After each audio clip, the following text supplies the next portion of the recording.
Армысыздар, қалдарыңыз қалай? Видеоның тақырыбынан да көріп отырсыздар. Бүгін біз утиль алым туралы айтамыз. Бүгін өнеркәсіп және құрылыс министрі утиль алым бойынша ешқандай өзгеріс болмайды деп кесіп айтты. Дегенмен депутаттар бұл мәселемен келісіп отырған жоқ. Енді рет-ретімен толықтырып дұрыстап айтып берейін.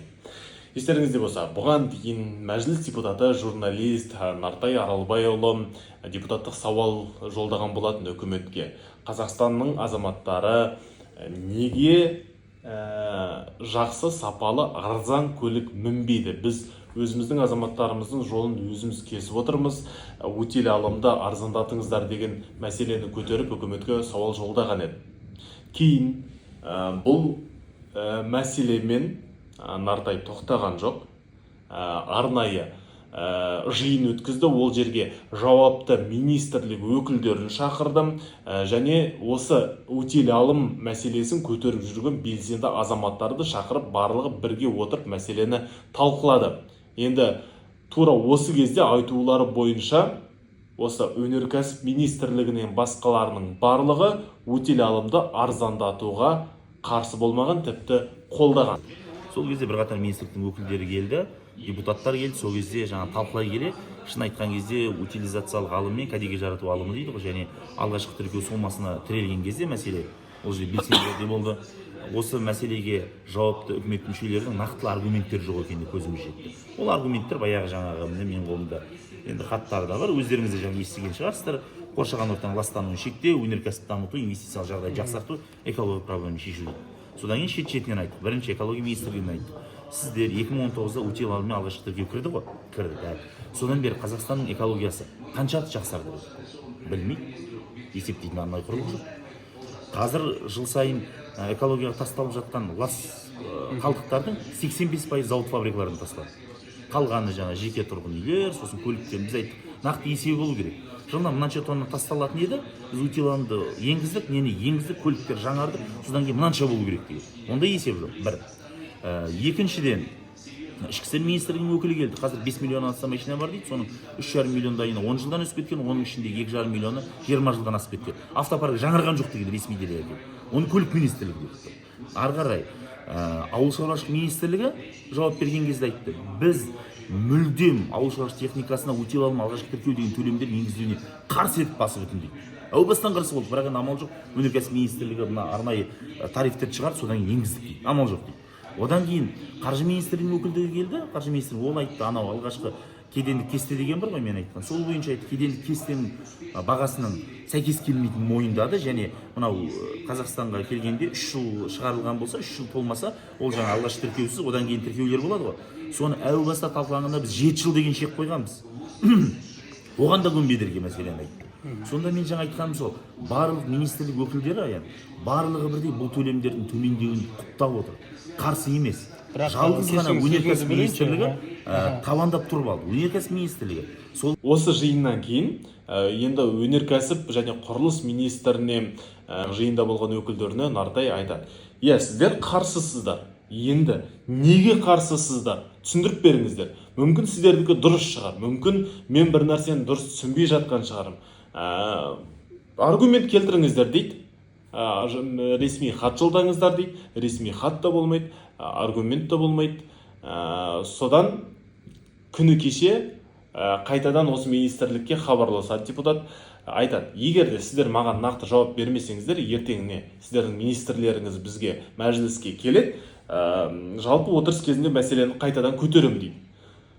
Министрліктен тағы жауап жоқ, үнсіз қалады. Бүгін жалпы отырыс кезінде Нартай Аралбайұлы сөз алып, министрге осы мәселені көтерді. Дегенмен отырыс кезінде министр депутаттың сауалына нақты жауап бермеді. Бұл біздің бүгінгі қарастырып отырған заң жобасына ешқандай қатысы жоқ. Сондықтан мен жауап бере алмаймын, жауап беруден бас тартамын, ресми түрде қайтадан бөлек жауап беремін деді.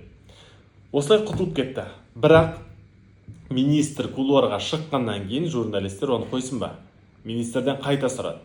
Сіздер неге мына утиль алымды алуға барынша қарсылық білдіріп отырсыздар, неге алмаймын деп отырсыздар деді. Сол кездегі министрдің жауап берген сұхбаты мынадай.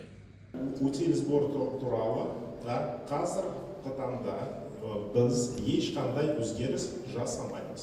Неге? Ең басты қазір мен өнеркәсібінің және құрылыс министрімін. Менің жұмысым ең басты кәсіпорындардың дамыту, олардың қуаттылығы арттыру.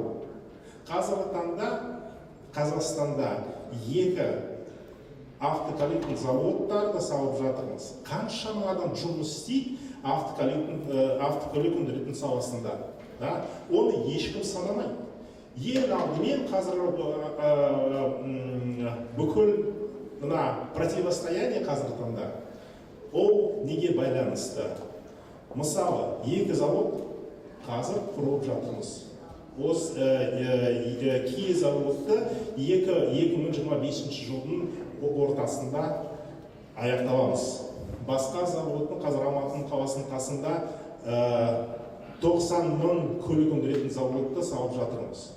Олардың жұмыс орындарын, бүкіл автокөліктің өндіретін кәсіпорындардың жұмыстарын кім сақтайды? Мен депутаттарға осындай сұрақ қойдым, и тағы да қоямын. Қазіргі таңда сіз тек машинаның бағасы басқа елдермен салыстырғанда қараңыз. Түркияда, басқа елдерде біздің бағасы кішкене жоғары немесе тең.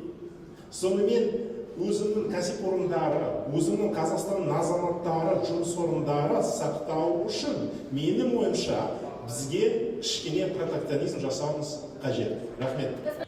Дегенмен Нартай Аралбайұлы бұл мәселені осы жерден тоқтатамын, министрліктің айтқанына көнемін деп отырған жоқ. Себебі мен халықтың сөзін сөйлеп жатырмын, және де менің айтқаным бұрыс емес, дұрыс. Өйткені егерде утиль алынып тасталынатын болса, мемлекет табыссыз қалмай, керісінше одан да көп пайда табады. Сондықтан мен соңына дейін барам деп отыр. Мен отандық өндірістің дамығанын, Қазақстанда жасалған деген автокөліктің болғанын қалаймын мен де. Бәріміздің де отандық көлікпен жүргенімізді қалаймын, осыны түсіну керек. Министр бірінші осыны түсінсін. Бірақ неге отандық өнеркәсіпті дамытамыз деген сөз қарапайым қазақтың қалтасын қанаймыз деген сөз болмау керек қой. Өткенде себебін айттым ғой. Біздегі Hyundai неге 10 миллион 990 мыңнан басталады, неге шығатын Корея елінде 6,5 миллион көлемінде ғана болады? Неге бұлай?